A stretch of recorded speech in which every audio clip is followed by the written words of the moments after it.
much every couple months I hear speculation that the stock market is going to crash and that it will be in a free fall. And I think it's important whenever you hear this to just remember that time in the market generally beats timing the market. I've had people who decide they won't invest until stock market goes down. I had a friend that did that, and that over the last 3 months the stock market has done pretty well, and they missed out on those earnings instead of just putting it in. Generally, you just want to put the money in as soon as possible and let it grow for as long as possible. But I do think there are going to be some interesting factors. We have the tariffs, of course, which are proving to be a bit of a difficult situation for the market to recover from. As of today, mid-October, Trump had another announcement about the tariffs in relation to China, resulting in some market fear. And then, of course, there is inflation that is coming somewhat from the tariffs, and as well as other factors, government spending and other increasing factors. But in general, I think it's important just to maintain a steady investing approach, go with stocks and go with mutual funds that are reflective of large swaths of the economy. I do this in a couple ways. I have a dividend-heavy fund that is, or mutual fund or ETF, I think, that is based on Schwab that I have in my Vanguard account, in my Robinhood account.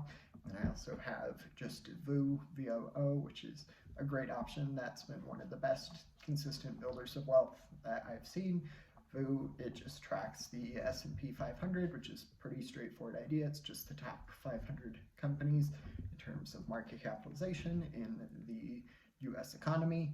I don't invest currently in any international stocks, but I do think that with all this talk of the possibility of a drop in the market occurring, sometimes all there needs to be is talk. There doesn't actually need to be logistics and data behind it. Sometimes the market is partially emotionally driven to a large extent, actually.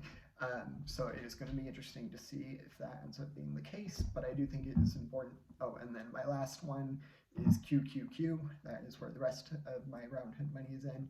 That fund, it's basically a tech ETF that tracks a bunch of the higher tech companies, NVIDIA, Apple, Microsoft, some of the big brand name big companies that are generally in the tech sector.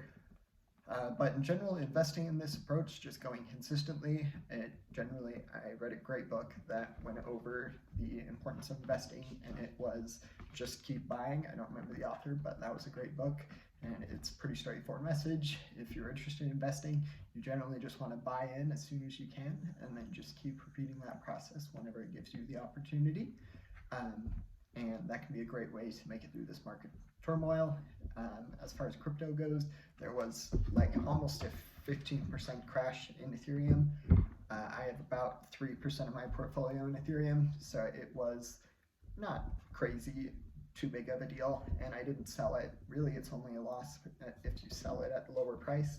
Most of the time, it's important to just maintain and even buy more when it drops. That can be basically like stock being on sale, which can be a good motivating factor to get some cheap mutual funds, ETFs, individual stocks, or whatever you choose to invest in when the market does go down, because inevitably it will.